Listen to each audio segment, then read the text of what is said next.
갈라디아서 4장 21절부터 보겠습니다. 갈라디아 4장 21절. 내게 말하라. 율법 아래에 있고자 하는 자들아, 율법을 듣지 못하였느냐. 기록된 바 아브라함에게 두 아들이 있으니 하나는 여종에게서 하나는 자유 있는 여자에게서 낳다 하였으며, 여종에게서는 육체를 따라 낳고 자유 있는 여자에게서는 약속으로 말미암았느니라. 여기까지 한번 보겠습니다. 아브라함에게 두 아들이 있잖아요. 아브라함에게 두 아들이 있다는 것은 무슨 의미냐면 사실은 두 엄마가 있다는 이야기잖아요. 초점은 두 아들이 아니고 두 어머니한테 있는 거예요. 그 어머니가 낳은 아들의, 그 어머니에 의해서 아들의 어떤 속성이 결정이 되어버리기 때문에 아들이 아니고 어머니한테 초점이 있는 겁니다. 그래서 그 아들이 어떤 인생을 살아가는지는 중요하지가 않아요, 지금. 그 아들이 어떤 어머니에 낳느냐, 그 속성 자체가 이제 성경은 초점을 두고 있는 겁니다. 겉으로 볼 때는 다 똑같은 사람이지만, 그 똑같은 사람으로 보이는데, 같은 아들로 보이지만, 그 누구 아들인데, 누가 낳았냐라고 할 때, 누가 낳았어? 하갈이 낳았어. 그죠? 여종이잖아요. 여종이 낳았다. 아니면, 사라가 낳았다. 그것에 의해서 훨씬 하갈의 아들이 유능할 수도 있지만, 그냥 종이 낳았기 때문에 종의 자식으로 그 운명이 정해져 버리는 거죠. 자, 그래서 오늘 말씀에 보면 사도 바울이 갈라디아 교인들을 향해서 굉장히 어떤 의심의 눈초리를 갖고 있잖아요. 왜냐하면 갈라디아 교인은 정말 예수 믿는 게 맞나 말이죠. 정말 예수를 믿는 사람이 맞는가 싶은 그 의심을 갖고 갈라디아 교인들을 보고 있는데, 그 예수를 믿는 것이 맞느냐라는 의심을 갖고 사도 바울이 갈라디아 교인들을 보면서 했던 말이 어떤 말이었어요? 그 말이 아브라함에게 두 아들이 있다. 근데 그 두 아들은 두 어머니가 있다는 것으로 말을 풀어가는 겁니다. 자, 왜 아브라함은 두 명의 아내를 통해서 아들을 낳게 되었을까요?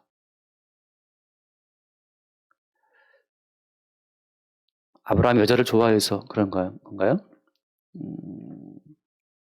사실 아브라함이 두 여자를 통해서 아들을 낳게 된 것은 아브라함의 개인적 취향이 아니라 하나님께서 뭔가를 증거하고 싶은 어떤 계시적인 사건이기 때문에 닥친 일이라고 하는 겁니다. 개인적인 취향을 넘어서 하나님의 어떤 계시적인 사건, 계시를 보이기 위해서 아브라함에게 두 아내를 얻게 하신 거예요. 어떤 사건이죠? 잠깐 말씀을 보시다. 창세기 말씀을 잠깐 얼른 여기 올라오니까 창세기 12장 말씀을 보면, 창세기 12장 1절, 여호와께서 아브라함에게 이르시되 너는 너의 고향과 친척과 아버지의 집을 떠나 내가 네게 보여줄 땅으로 가라. 자, 분명한 것은 뭐냐면 여호와께서 아브라함에게 찾아오신 겁니다. 계시와 종교의 차이점은 거기 있죠. 계시라고 하는 것은 위에서 주님이 찾아오시는 거고, 종교라고 하는 것은 땅에서 인간이 올라가려고 하는 거잖아요. 분명한 것은 여호와께서 아브라함을 찾아오셔서 말씀하신 거라는 거예요. 물론 이제 말씀한 형태는 다양합니다. 어떤 사람이, 지나가던 사람이 예수 믿어라 라고 말해줬는데 그걸 듣고 나서 어떤 계시적인 음성으로 받고 예수를 믿는 케이스도 있어요. 형태는 다양하지만 중요한 것은 뭐냐? 여호와께서 찾아오셔서 말씀하시는 그 사람들이 주의 백성이라고 하는 거죠. 그러면 내가 지금 예수를 믿고 있는데 내가 믿는 예수는 종교적인 예수인지 아니면 계시로 찾아오신 예수를 믿는 것인지 어떻게 알 수 있겠어요? 내가 지금 믿고 경배하고 예수 우리 왕이여 뭐 찬송했는데 내가 믿는 그 예수가 나로부터 시작된 어떤 종교성의 기반을 둔 예수인지 아니면 찾아오신 예수님인지 계시의 주인공이신지를 어떻게 알 수 있겠어요? 그 뒤에 말씀 봐요. 2절 말씀, 2절. 내가 너로 큰 민족을 이루고, 그 다음 뭐 되신 거게? 내게 뭘 준다? 복을 준다. 내게 복을 준다. 자, 계시로 인해 주어지는 믿음 반드시 따라오는 게 있어요. 뭐 따라옵니까, 그게? 복이 따라와요, 복이. 이 컵에다가 물을 담는 것처럼 주님께서 오셔서 우리 안에, 우리 인간 속에다가 복을 담으시는 거예요. 자, 인간 속에 하나님께서 복을 담아 놓으시면 그 복이라고 하는 그 자체가 어떤 활동을 합니다, 활동을. 우리 안에 들어오신 그 복 자체는 죽은 것이 아니고 살아있는 것이기 때문에 우리 안에 들어오는 복이 어떤 활동성을 보인다고 하는 거죠. 그게 뭐였어요? 뒤에 나오죠. 내게 복을 주고 내 이름을 창대케 하리니 너는 뭐가 된다? 너는 복이 될지라. 자, 그래서 이제 주께서 우리 가운데 복을 담아 놓으시면 그 복이라고 하는 것이 우리 안에서 뭔가 작용을 하는데 우리 안에 들어온 그 복이 우리 안에서 벌이는 활동의 가장 중요한 것은 뭐냐면 영과 육을 분리하는 거예요. 영과 육을 분리한다. 그 분리된 그 영과 육 자체를 외적으로 표현하는 형상이 뭐냐면 하나는 여종이고 하나는 자유인 여자예요.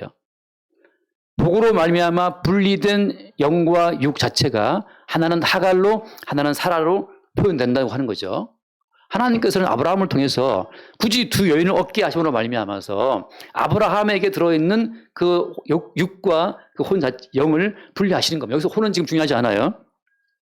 사실은 혼도 육입니다. 근데 아무튼 그래서 다시 내게 오신 예수가 계시의 주인공으로 오신 예수가 맞다면 참된 계시의 실체이신 예수가 내 속에 온 것이 맞다면 그때부터 성도는 자기 속에 있는 육이 무엇인지를 보기 시작해요. 이게 육이구나 이게.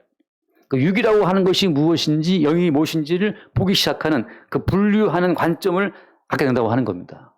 뭐 때문에? 우리 안에 오신 예수로 말미암아서. 우리 안에 오신 예수는 그건 육이야. 그건 영이야.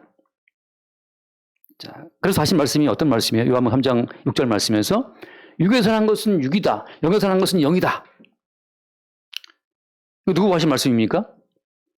태어나면서부터 모태신앙으로 평생 하나님을 섬겨왔던 니고데모한테 바리새인 중에 바리새인이고 율법을 지키기 열심히 했던 그 니고데모한테 하신 말씀이 뭐예요? 그건 육이잖아. 네가 평생 율법을 지키고 계명을 지키고 11조를 하고 구제를 하고 살아왔던 성전 중심의 모든 삶 자체 그것은 육이다. 여기서 난 건 육이기 때문에 여기서 난 것은 영이 하나님의 생명 세계에 들어갈 수 없다는 사실을 예수님이 말씀하신 거란 말이죠. 자, 내게 복이 왔다면 내게 그리스도 예수의 실체가 내 속에 들어와 있다면 그때 우리는 뭘 보느냐 하면 내가 하는 모든 것이 육이라는 사실을 본다고 하는 거죠. 다시 말해서 육이라는 건 어때요? 육이라는 것은 육이기 때문에 어때요? 주의 생명관계 이룰 수 없다고 하는 거죠. 자, 따라서 아까 방금 집사님께서 하신 것처럼 예수께서 오셔서 내 속에 있는 육의 실체를 보게 된다면 어때요? 나라고 하는 존재가 하나님의 심판을 받고 멸망을 당해도 마땅하다는 사실을 어떻게 되겠어요? 수용할 수가 있는 거죠. 다시 말해서 양과 염소를 모을 때 나는 양이야, 염소가 아니야 이렇게 말하는 사람은 지금 영이 뭔지를 모르는 사람이에요. 영을 받은 사람은 그러니까 성령을 받아서 그리스도 예수께서 이루신 사역을 보는 사람은 내가 바로 염소였네.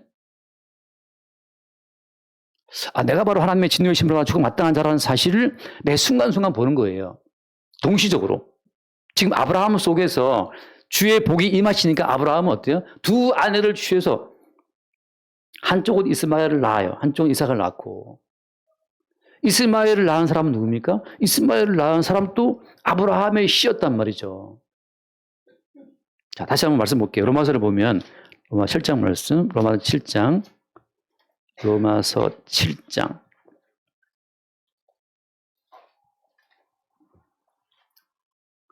로마서 7장 21절. 그러므로 내가 한 법을 깨달았노니 같이 볼까요?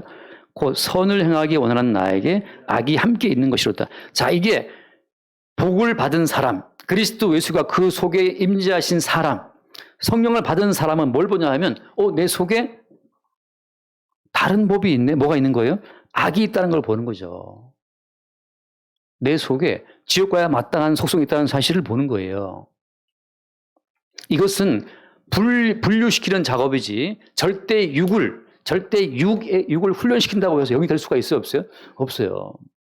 제가 가끔 들은 비유가 유명한 비유가 유명하지 않지만 제가 혼자 쓰는 비유지만 도라지를 갖다 심어놓고 도라지에 물을 주고 영양제를 주고 가꾼다고 해서 도라지가 인삼됩니까? 도라지는 도라지고 산삼은 산삼이잖아요. 도라지에 물 준다고 가꾼다고 산삼 안 되는 것처럼 육에다가 육을 훈련시키고 제자 훈련시키고 육에다가 기도를 몇 시간 시키고 육에다가 주의를 지켜라 다 한다고 해서 육은 육이기 때문에 그 육은 결코 영으로 될 수 없고 생명이 이룰 수 없다는 사실이죠. 그러니까 성령을 받았다면 우리 뭘 아는 겁니까? 백날 첫날 훈련시켜서 육은 육이라는 사실을 아는 거예요. 물론 어때요? 육도 가르치고 훈련시키면 조금 반환이 있어요. 매너도 에티켓도 가르치면 좀 따라할 수가 있고. 그러나 육은 육이기 때문에 하나님의 영광에 이룰 수가 없다는 사실을 성경이 말하고 있는 겁니다. 사회화는 가능하다. 그 어떤 고아들다가 집에서 예망에 키우면 그 집안의 문화에 적용시키는 상당한 시간이 걸리지만 바뀐단 말이죠. 제가 아는 목사님 한 분 또 그 공장에서 일하는 그 어린 여자아이를 입양을 했어요. 그 부모도 모르는 그 고아 여자아이가 뭐 저 고아원에 있다가 공장에 일하는 아이를 우연히 교회 나왔길래 데려다가 집에서 키웠는데 얘가 집에 들어와서 틈만 나면 모든 음식을 이렇게 몰래 자기 방에다 숨기는 걸 여러 번 봤다는 거 아니에요. 숨기지 말아라. 다 네 거야, 다 네 거야. 근데 그렇게 몰래 자기 걸 챙기는 그 고아적 습성 자체가 바뀌는데 상당한 시간이 걸렸지만 마침내 그 습성도 바뀌고 이제 정말 딸처럼 되어서 한 3년 전에 결혼해서 잘 살고 있어요. 결혼식 갔다 왔는데 아주 신랑의 풍채가 좋으시더라고요. 육을 훈련시키면 사용하는 가능하지만 하나님께서 원하시는 거룩에 이룰 수 없다는 그 사실을 누가 안다는 거죠? 계시의 주인공이신 주님이 그 속에 오르는 자는 안다는 거예요.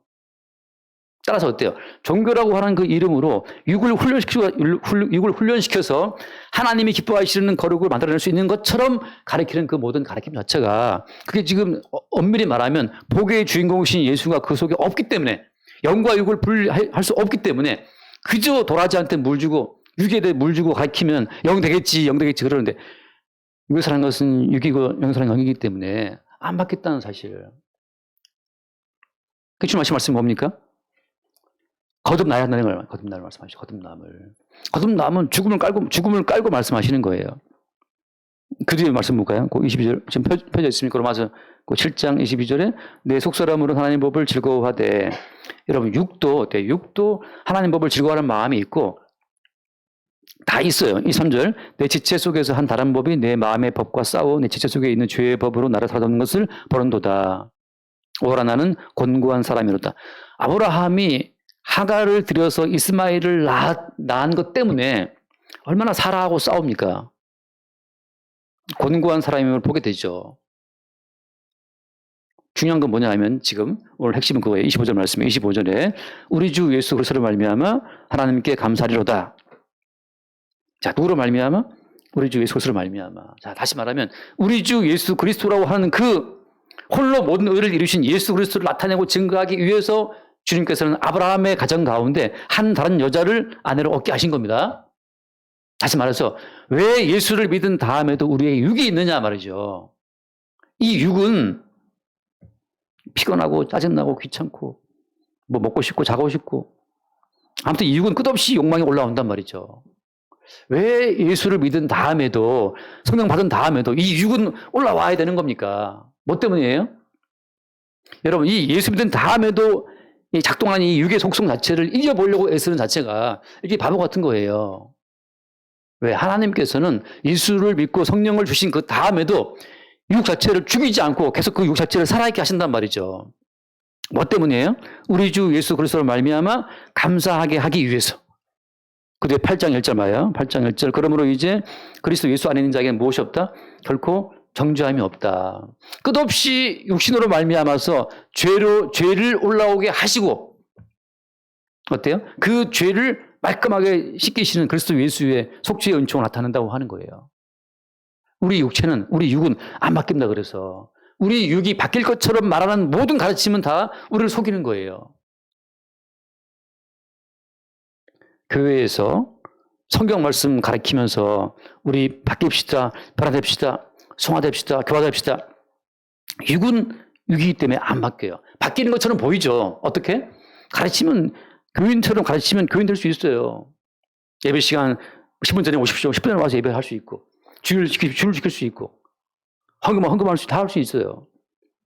이슬람 교도보다도 더 열심히 모든 계명을 지킬 수는 있지만 어때요? 그 본성 자체는 하나님의 의도는 그 육신을 통해서 예수 그리스도의 속죄의 은총을 계속 반복적으로 드러내시는 데 있는데 자 다시 빨리 말했습니다. 하나님의 목적은 뭐냐면 우리 육신을 통해서 예수 그리스도의 속죄의 은총을 반복적으로 드러내는 데 있는 거예요.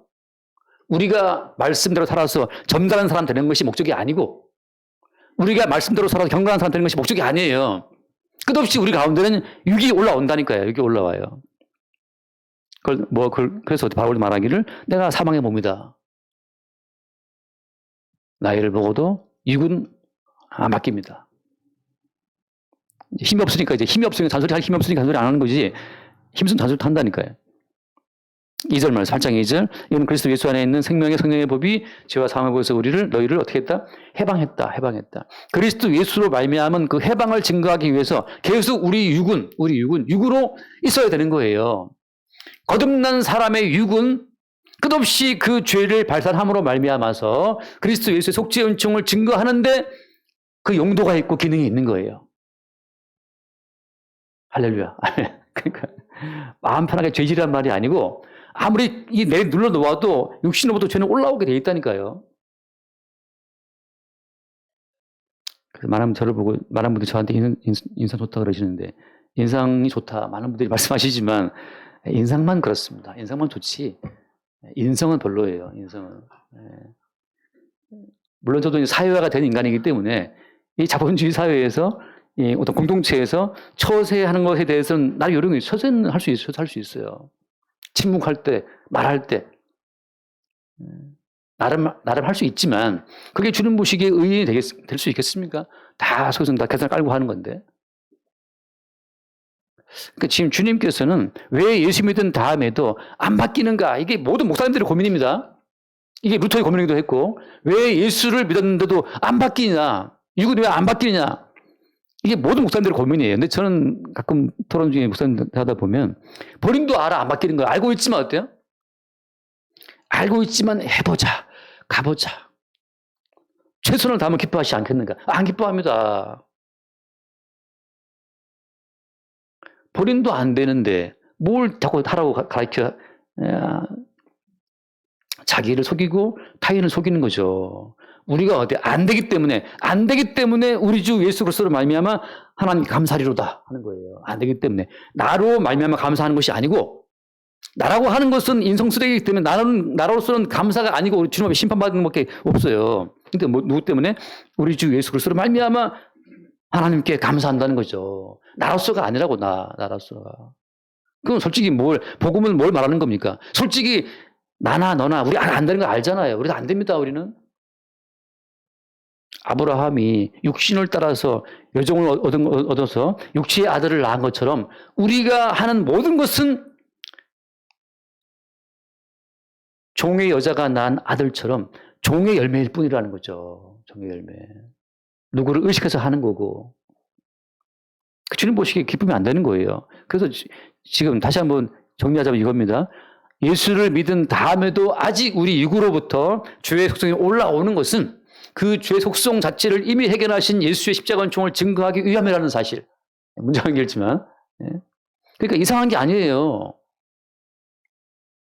주님은 계속해서 우리 육신을 도구 삼아서 제가 볼펜 들고 뭘 쓰는 것처럼 주님은 우리 육신을 붙잡고 계속 죄를 유출되게 만드시는 거예요. 그리고 어때요? 그 죄를 이미 예수께서 다 해결했다는 그 사실을 증거함으로써 우리 개인의 의로움이 아니고 예수께서 홀로 이루신 십자가의 그 성취만을 나타내고 증거하시는 겁니다. 이게 하나님께서 우리를 구원하신 어떤 구원의 목적이죠.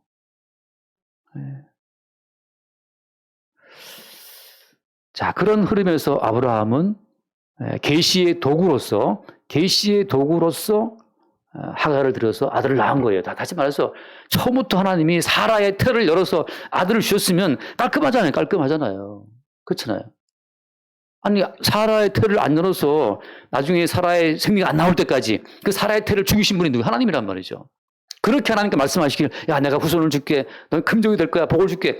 그랬으면 하나님께서 생리 끊어지기 전에 아들 주셨으면 됐지. 그럼 왜 구태여 하가를 왜 드릴 필요가 어디 있어요. 아브라함도 사라 사랑하고 I love you 하고 살면 되는 건데 그렇게 꼭 그 생리를 안 주고 저 생리 끊을 때까지 아들을 안 주고 그 집안을 뽑다가 드디어 어때요? 아브라함 속에 사라 속에 여기 다 올라오도록 하는 거죠. 여러분 우리가 예수 믿은 다음에 정말 고요하고 평안한 마음으로 하루하루 즐거움만 살 수 있으면 얼마나 좋겠습니까? 저도 정말 그렇게 살고 싶어요. 평안하게, 고요하게 아주. 근데 이 삶이, 그죠? 인생이 우리를 갑자기 내버려둡니까, 우리를? 계속 뭐 이렇게 찔리고 바람 불어온단 말이죠. 그럼 또 어떻게 우리 육이 또 반응을 보이고 말이에요. 왜 하나님께서 아예 우리 가운데 육을 싹 죽여서 그냥 잔잔하게 하시면 되겠는데 왜 매일 풍파를 보내서 육을 돌출시키게 만드냐 말이죠. 뭐 때문입니까? 우리 육에서 어떤 그 죄와 악이 돌출이 돼야만 어때요? 예수께서 홀로 이루신 구원의 은총이 증거되기 때문이에요. 그것 때문이라고 하는 거죠. 자, 한번 따라서 지금 펴있죠. 한번 넘어갑시다. 로마서 8장 3절 말씀 3절. 율법이 육신으로 말미암아 연약하여 할 수 없는 그것을 하나님은 하시나니. 어떻게 하시죠, 하나님이? 율법이 할 수 없는 것 어떻게 하나님 하십니까? 죄로 말미암아 자기 아들을 죄 있는 육신의 모양으로 보내어 육신의 죄를 정하사. 율법이 우리 육신이 할 수 없는 그 모든 것들을 다른 육신을 준비해서 그 육신 가운데 모든 걸 덮어 씌워서 다른 육신을 오신 그 예수의 몸을 통해서 다 이루신 거예요. 여러분, 우리 몸 갖고 이룰 생각하지 마세요. 우리 몸을 갖고 뭘 이룰 우리는 그 몸이 아닙니다. 우리 한계를 알잖아요. 우리 몸의 한계를. 우리 육신은 율법을 감당할 수 없는 약한 육신이라는 사실. 그래서 하나님께서 다른 육신을 준비해서 그 아들의 육신을 통해서 모든 일을 이뤘다고 하는 거죠. 자, 따라서 어때요? 율법이라고 하는 것은 왜 주어진 겁니까? 끝없이 우리 육신의 약함을 들춰내게 주신 거예요. 율법을 주신 것은. 이렇게 하라 저렇게 하라 하는 그 모든 말은 끝없이 그렇게 하라 저렇게 하는 그 모든 말씀을 따라갈 수 없는 육의 연약함 자체를 드러난다고 하는 거죠. 한 번 더 말씀, 우리 갈라디아서 잠깐 봅시다. 갈라디아 3장 말씀에, 갈라디아 3장 9절 말씀에 보면, 갈라디아 3장 9절에, 그러므로 믿음으로 말미암는 자는 믿음이 있는 아브라함과 함께 복을 받느니라. 자, 10절 함께 봅시다. 무릇 율법 행위에 속한 자들은 저주 아래에 있나니 기록된 바 누구든지 율법책에 기록된 대로 모든 일을 항상 행하지 아니하는 자는 저주 아래에 있는 자라. 자, 모든 일을 그다음에 항상 행하지 않으면 저주 가운데 있죠. 따라서 어때요? 모든 인간은 하나님의 모든 율법을 항상 우리가 지킵니까? 아니라는 사실을 또 증거하고 있는 거예요. 그래서 어때? 11절 하나님 앞에서 아무도 율법으로 말미암아 옳게 되지 못할 것이 분명하다. 그래서 주신 것이 뭡니까? 이는 의인은 믿음으로 말미암아 산다. 12절 율법은 일에서 난 것이 아니니 율법을 행하는 자는 그 가운데서 살리라 하였느니라.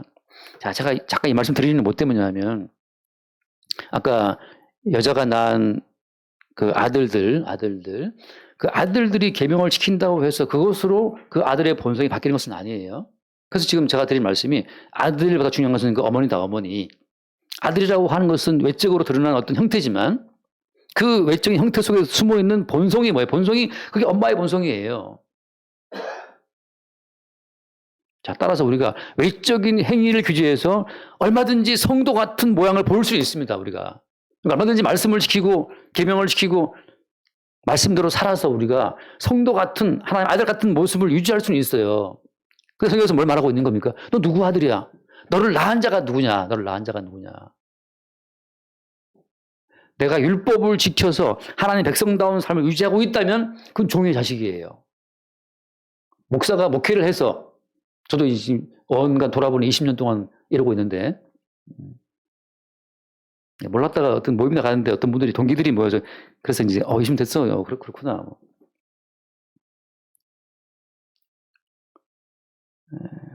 제가 어제 휴대폰으로 뭘 이렇게 하는데 빨리빨리 안 됐어요. 막 화가 나는 거예요. 빨리 하고 뭘 해야 되는데 빨리빨리 안 돼서 막 화가 나서 제가 이제 분노하면서 내 나이 57세다. 50세 먹은 나를 분노하게 하지 말고 빨리 말 들어라 하고 이제 이렇게 누르고 있으니까 저 앞에서 딸이 웃고 있더라고요. 내 57세다 그러는데 57 먹어도 속에서 이 분노 올라오잖아요. 60 먹으신 분 어떻게 좀 낮았습니까?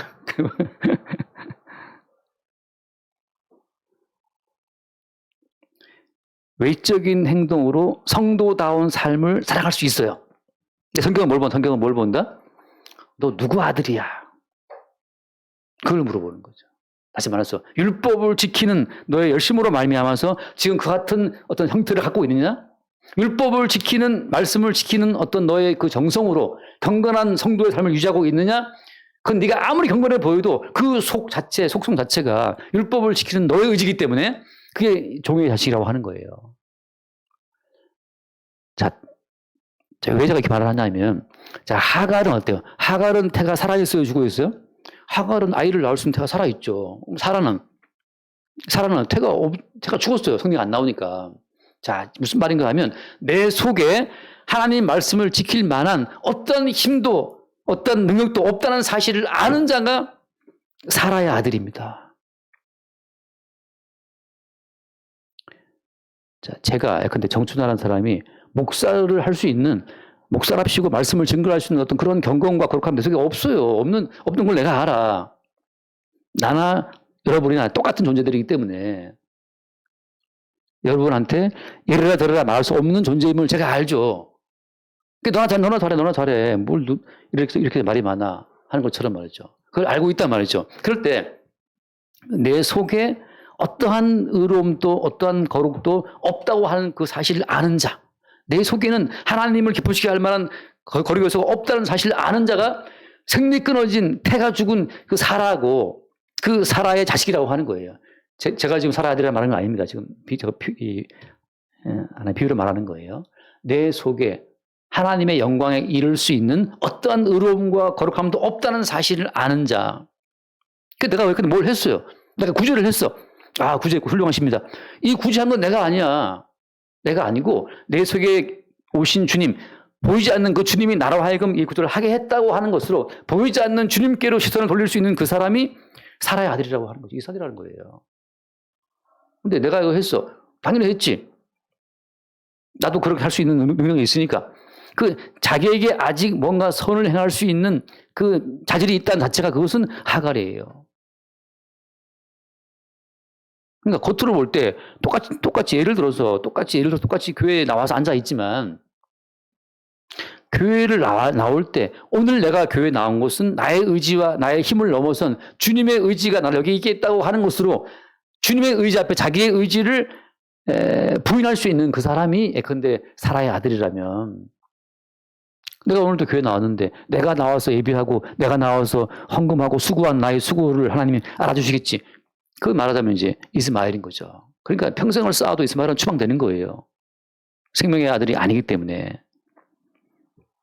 그래서 그 뒤에 말씀 지금 갈라디아 펼쳐 있죠. 갈라디아 3장 14절 말씀, 13절 말씀, 3장 13절 같이 봅시다. 그리스도께서 우리를 위하여 저주를 받은 바 되사 율법의 저주에서 우리를 속량하셨으니 기록된 바 나무에 달린 자마다 저주 아래 있는 자라 하였습니다. 자, 여기서 우리가 율법을 행함으로 말미암아서 율법의 저주에서 스스로 속량하는 게 아닙니다. 똑같은 말씀이잖아요.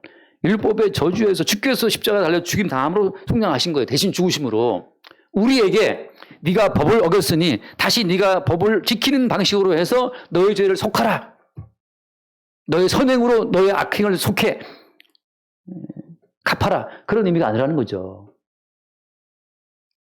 그죠? 무슨 얘기인지 아시죠? 뭐 쉬운 얘기니까. 그래서 예수님이 십자가에 죽었다고 하는 것은 원래 내가 죽어야 되는데 달렸다는 그 사실을 늘 우리가 증거하고 있는 거예요.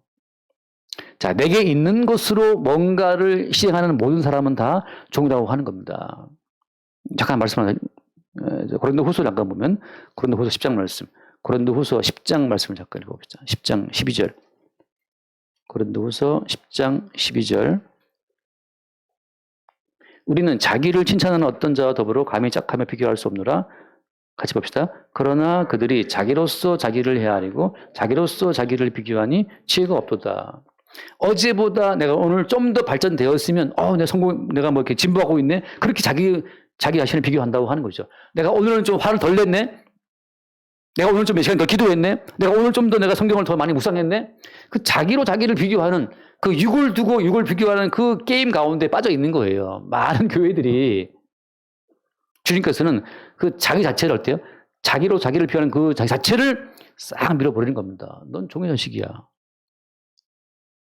계집종과 그 아들을 내쫓으라 라고 다시 말하잖아요. 그런 것처럼 다시 말해 교회 가운데에서 자기로 자기를 비교하는 그 육의 발전을 통해서 뭔가 신앙인이라고 그 착각하는 그 착각들을 복음은 그걸 깨버린다고 하는 거죠.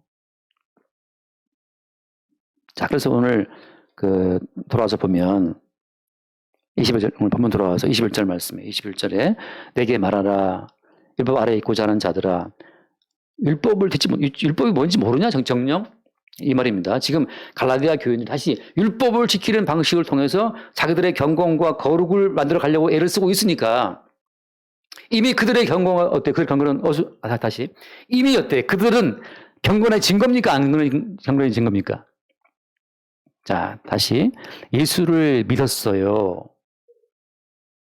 어떤 장녀가, 어떤 세리가, 강도가 예수를 믿었으면 거룩해진 겁니까? 아니면 앞에 계속 거룩해져야 될 어떤 분량이 남아있는 겁니까? 예수가 못 박혀 죽을 때 한편 강도가, 그죠? 고백했잖아요. 나를 그달라고. 그 용서받은 한편 강도는 아직 거룩해져야 될 어떤 단계가 남아있는 겁니까? 아니면 이미 거룩이 완성된 겁니까? 그렇죠? 다 거룩이 완성이 된 거죠. 거룩이 완성됐기 때문에 낙원에 가는 거예요. 따라서 더 이상 우리가 뭔가 더 행할 수 있는 거룩은 더 뭘 이루어야 될 거룩이 있다 없다? 없다는 거죠. 우리는 매일 예배할 때마다 그리스도 예수를 믿는 믿음으로 주어진 완성된 거룩을 확인하면서 누추하고 어리석은 내가 만든 내 육신의 그 모든 거룩을 갖다 버리는 거, 그 과정 가운데도 찬송이 나오는 거예요.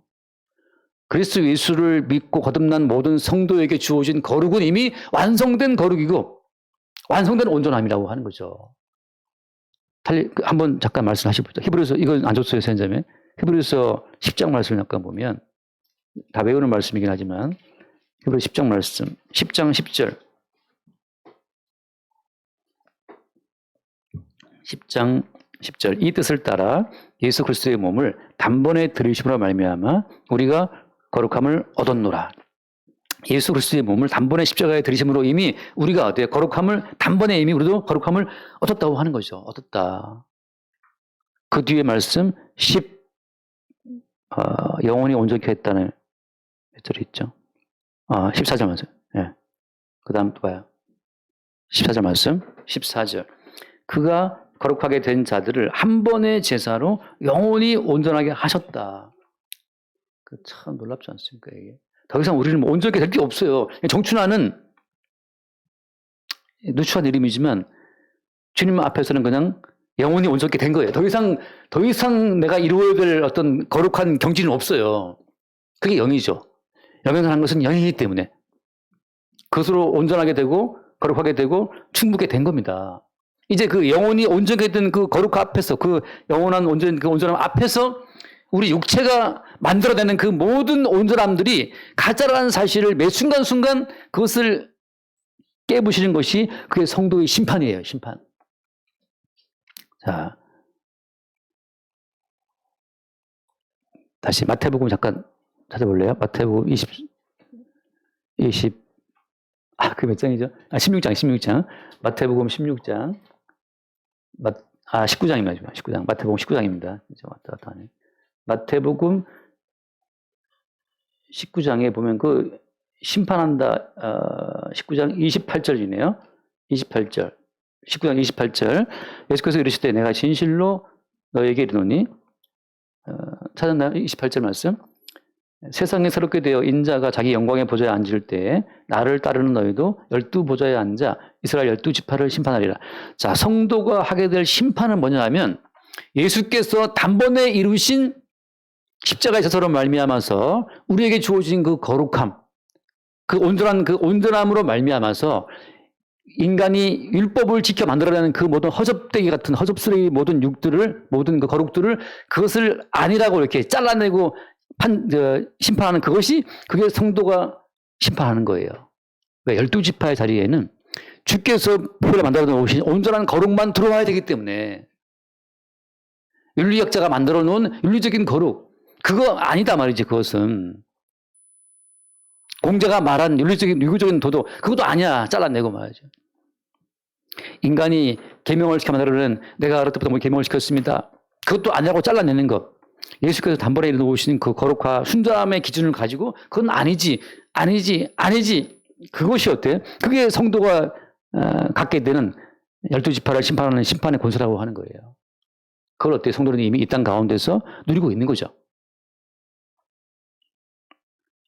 어떤 점에서 다시 이것도 좀 뿌리로 들어갈 문제긴 하지만 이미 모든 성도의 심령 가운데에는 무엇이 선한지 무엇이 악한지를 판단하는 그 선악적인 기준 자체가 그것이 매일 이렇게 분리되어 나가는 과정이 따라옵니다. 그럼 뭐 때문이겠어요? 선과 악을 아는 지식이 내게 있는 한 계속해서 마귀는 우리 뒤에서 그 선한 가치를 따라 살도록 우리를 압박하게 되어 있습니다. 다시 내가 이게 선이지 이게 악이지 왜 이렇게 하니 그거 나쁜 거야 이게 좋은 거야 이렇게 그렇게 우리가 모든 만물을 보고 있는 그 순간 우리 등 뒤에 누가 붙어 있다고요? 선악과를 먹게 만들어도 마귀가 붙어 있어요. 네가 너만의 선과 악의 가치를 따라서 아름다운 사회를 만들어 가야지라고 하는 거예요. 하나님 나라는 선악을 묻지 마. 선악을 묻지 마. 강도니 너 세리였어? 전직이 너 죄인이었어?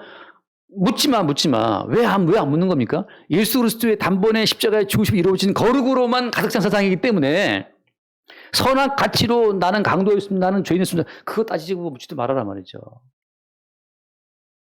근데 솔직히 어때요?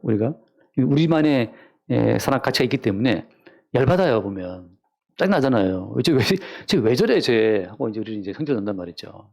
근데 뭘 보는 거예요? 우리가 바로 선악과를 먹은 죄인임을 또 보게 되는 거죠. 이래서 주님이 십자가에 죽었고 하는 사실을 보는 거란 말이죠. 선과 악의 가치와 무관하게 내게 주어진 모든 은혜가 예수의 십자가의 죽음으로 이루어진 은혜임을 알게 되는 그 순간 성도의 심령 가운데는 자유가 있고 평안이 있습니다. 자포자기 포기하라는 말이 아니고 성령께서 역사하실 그 짧은 순간 우리 가운데 그게 주어지는 거예요. 자, 말씀을 얼른 더 봅시다. 마가복음 16장. 마가복음 16장. 제가 한번 마가복음 공부할 때 말한 적이 있는데 마가복음 16장에 예수님이 3년 반 동안 죽으라고 가르쳤던 결과가 거기 나와 있는데 16장 11절 말씀. 16장 11절 그들은 예수께서 살아났다는 것과 마리아에게 보이셨다는 것을 듣고도 어때요? 듣고도 믿지 않았다. 그 다음 12절 그 후에 두 사람이 이제 엠마우스 자매죠. 그 다음에 13절 말씀 13절 두 사람이 가서 남은 제자들에게 알렸을 때 역시 믿지 아니하니라. 14절 그 후에 11제자가 음식 먹을 때 예수께서 그들에게 나타나서 그들의 믿음 없는 것과 마음이 완악한 것을 꾸짖으시니 이는 자기가 살아난 것을 본 자들의 말을 믿지 아니하리라. 이러면 3년 동안 가르치는 제자들이 결론이 뭐냐 하면 믿지 않는 거예요. 자, 무슨 말인가? 이때 비로소 육이 확 잘라진 겁니다. 이때 비로소 어때요? 3년이 지난 이후에 예수가 부활하신 그 이후에 비로소 제자들의 육이 잘라진 거예요. 인간적인 열정으로 따라왔으나 예수가 죽어버렸으니까 더 이상 따라갈 것도 없잖아요. 죽었는데 믿을 분이 있어야 믿지. 그때 어때요? 육으로서는 도저히 예수를 따라갈 수 없음이 드러나는 거죠. 베드로가 예수를 3번 부인함으로 육은 잘라지는 겁니다. 네가 시작한 네 믿음은 결코 주님이 원하시는 그 경지에 올 수 있다 없다. 올 수 없다는 사실이 베드로의 3번 부인과 유다의 배신과 제열에 다 도주로 다 드러났단 말이죠. 살아났다? 안 믿어요. 우리 육 가운데 어떠한 하나님 인정하신 바가 없다는 사실을 충분히 주님이 드러내시는 과정 속에 우리를 끌고 나가는 거죠. 그 뒤에 말씀에 그 다음에 15절 말씀에 함께 봅시다. 또 이르시되 너는 온 천하에 다니며 만민에게 복음을 전파하라. 여러분 믿지도 않는 사람이 뭘 복음을 전파하라 맡기는 겁니까? 믿지도 않는데. 육으로서는 복음을 전파할 수가 없어요. 육이 전파하는 복음은 그냥 교회 좀 세워보려고 그냥 그 세력을 얻어보려고 하는 거에 불과한 거예요. 육의 실상을 완전히 다 까발려진 그 다음에 주신 말씀이 뭐냐? 가서 복음을 전파하라. 그러면 그들이 전파하는 그 모든 복음은 어떤 복음이겠습니까? 인간적인 육의 가능성이 호소하는 복음이겠어요? 아니죠. 어떤 복음이겠습니까? 너희들로서는 주의 영광이 이룰 수 없다는 그 사실을 항상 깔고 육의 모든 그 가능성을 배제하는 식으로 복음을 전파해야 되겠죠. 아브라함 집안에 아브라함과 하갈과 이스마엘을 쫓아버려라. 쫓아버리기 위해서 하나님께서 아브라함 속에 육의 속성을 이렇게 배양을 하신 거죠. 배양하셔갖고 마침내 아브라함으로 보게 하신 거예요. 내 속에 뭐가 있다? 육이 있음을. 내 속에 내가 너무나도 많아. 그 내가 아니고 육적인 자아가 늘 들어있는 거죠. 그러니까 예수를 진정 믿는 사람이라면, 다시 예수께서 우리 가운데 오셨다면 그 예수는 항상 우리 가운데에서 믿음 없는 나를 분리해내는 거죠. 아, 나 참 믿음이 없구나. 여러분, 믿음이 있어 보이지만 돈 문제 한번 세게 돈 문제 쳐보세요. 골머리 한번 알아보라면 돈 문제. 믿음 다 날아갑니다. 뭐 믿음이 어디 있어요. 한번 되게 아파 보세요. 그 순간 곧바로 주여 주여 하면서 막 매달릴, 제가 어제 밥 먹으면서 얘기했지만, 내가 감기 몸살은 내가 싸울 수 있는데, 감기 몸살은 제가 지금까지 아파봤으니까 감기 몸살은 싸우겠는데, 이게 의지로 통제가 안 되는 거 있잖아요. 상한 음식을 먹었다. 그때 위아래로 막 나오는 그 상황은 이게 통제가 안 돼, 의지로. 내가 몸살하고 싸워도. 무슨 말인지 알아듣셨죠? 지금 밥 먹을 때 다가오기 때문에 단어를 아끼고 있지만, 이게 통제 안 되는 것처럼 주님이 오시게 되면 우리 안에서 우리 육이, 얼마나 우리 육이 하나님 거룩에 이를 수 없는 미천한 것인지를 계속 알게 하시는 거예요. 매일매일 분류하는 겁니다. 그러니까 양보하면서 분류할 때 그 염소 갖고 나라는 사실을, 여러분 이건 참 중요한 말이에요. 거듭난 성도, 영의 세계에 들어온 사람은 육과 영이 다 보여요. 그래서 내 속에 염소가 있다는 것도 내가 압니다. 내 속에 바리새인 속성인 것도 내가 알아요. 육의 세계에 있는 사람은 육의 거룩밖에 알지 못하기 때문에 영이 주는 그 자유를 모르거든요. 근데 거듭난 사람, 영이 있는 사람은 내 속에 곧 염소도 있고 양도 있음을 알죠. 주님이 날마다 그 염소를 통해서 양의 속성을 드러내신다는 사실을 안다고 하는 겁니다. 이스마엘이 장성했을 때, 이스마엘이 컸을 때 이삭을 희롱하잖아요. 이삭의 그 미약함을. 성도가 자기 내부적으로도 스스로도 알아요. 성도 내부적으로 자기가. 이러한 믿음으로 뭘 할 수 있겠는가? 믿음이 도움됩니까 정말? 우리의 삶에, 우리의 일상에 믿음이 도움이 되나요? 예수 믿으면 부자가 됩니까? 예수 믿으면 정말 훌륭한 삶을 살 수 있습니까? 그렇다면 글쎄요. 그것도 뭔가 좀 속고 있는 겁니다. 예수 믿는다고 해서 뭐 큰 변화 없어요. 계속해서 이 육의 그 어떤 그 누추함을 매일매일 봐야 육의 누추함을. 저 양복 입고 있으니까 뭐 좀 깎여 보이지만 또 돌아가면 누추하잖아요. 또 면도 맨날 해줘야 되고 말이죠. 자, 돌아와서 마칩시다. 갈라디아서 돌아와서. 내게 말하라. 율법을 대체 율법이 뭔지 모르느냐 정말? 율법이라고 하는 것은 우리 육의 속성 자체를 계속 길어 올리는, 이거 들춰내는, 우리 속에 육을 분리해내기 위해 주님께서 사용하시는 율법의 기능인 거죠.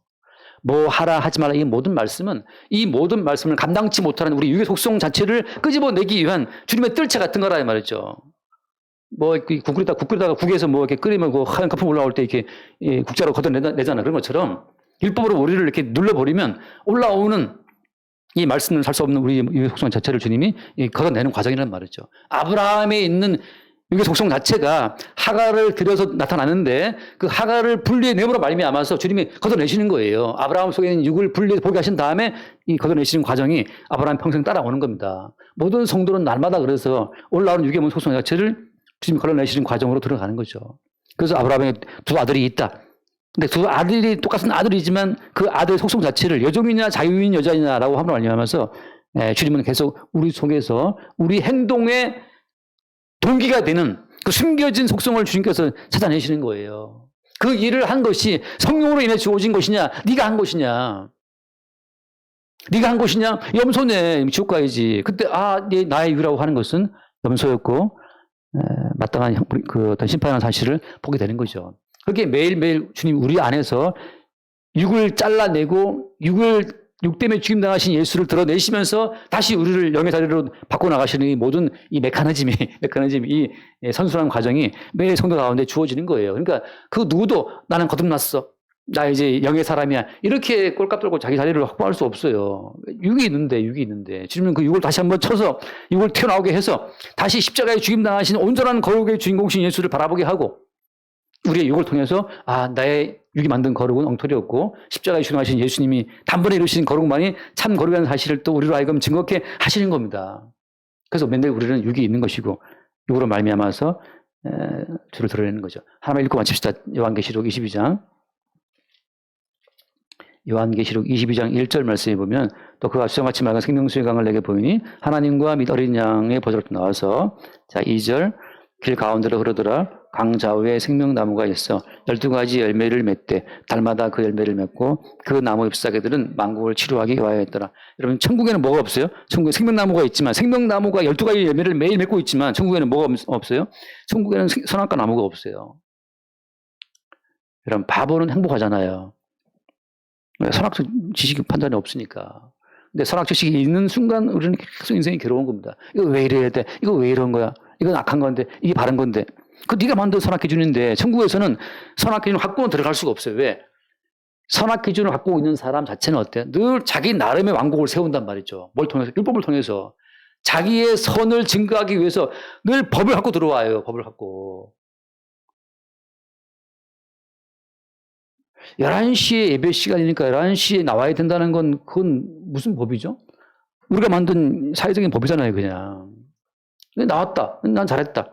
그 사회적인 법을 지켜서 어렵다고 주장할 수 없도록 주께서 항상 11시 한 10분이나 15분쯤 오는 사람을 투입해서 목사로 열받게 만들어. 왜 또 늦게 왔을까? 근데 목사야, 이 정목사야, 이 한심한 놈아. 왜 네가 너만의 법을 가지고서 정죄하고 있어? 강도는 마지막 죽기 직전에 왔단 말이지. 주님께서 생명나무의 주인공이시니까 그분이 자기의 생명을 마음껏 공급하기 위해서 모든 질서를 주님이 재조립하시는 거예요. 쟤는 왜 저래? 우리 아들은 이렇게 말을 안 들어. 우리 딸도 안 나왔어요. 우리 큰딸. 큰딸이 저한테 시험거리인데 지금은 거의 자포자기 마음 상태라. 아유, 될따라 되라. 무사히 건강하게만 집 붙어 있었다. 그렇지. 그 상태. 예수님께서 선악 가치로 따지는 그 모든 법을 홀로 이루시고 다 완성하시고 십자가의 피로 죽으심으로 공급하신 그 모든 거룩과 온전함이 우리 가운데 공급될 때 지금 나의 삶 이 자체가 십자가에 죽임당하신 예수의 피로 만들어진 피의 창조물이라는 사실을 볼 때 그때 우리는 그 상황 가운데서 감사할 수가 찬송할 수가 있어요. 이게 왜 이래 말하면서 순간 어때요? 그 네가 지금 너의 지금 또 새로운 천국을 만들고 있는 거예요. 그럼 우리의 뜻대로 다 되면 천국이 되겠습니까? 큰 천만의 말씀이죠. 그 마귀 나라예요. 주께서 세우신 나라는 주의 피로 인해 세우시는 나라. 거기에 뭐가 있다? 생명나무의 열매가 12가지 열매를 맺어갖고 만국을 치료한다고 하는 거죠. 날마다 여러분 우리의 육을 잘라내고 영으로 이루어진 온전한 세계를 보게 하시는 그 주의 은혜가 충만할 수 있기를 바랍니다. 기도합시다. 주님 감사합니다. 아브라함에게 복을 주셔서 아브라함의 육과 영을 날마다 분리해 내시는 과정을 통해 참된 복의 주인공이신 예수의 존재를 나타내심을 감사합니다. 날마다 우리의 육적인 본성을 따라 법을 따라 자기의 선과 악을 세우고자 하는 이 모든 가치를 주님 부인케 하시고 십자가에서 이루신 온전한 생명의 세계만 바라볼 수 있도록 인도하여 주옵소서. 우리 주 예수로 기도드립니다. 아멘.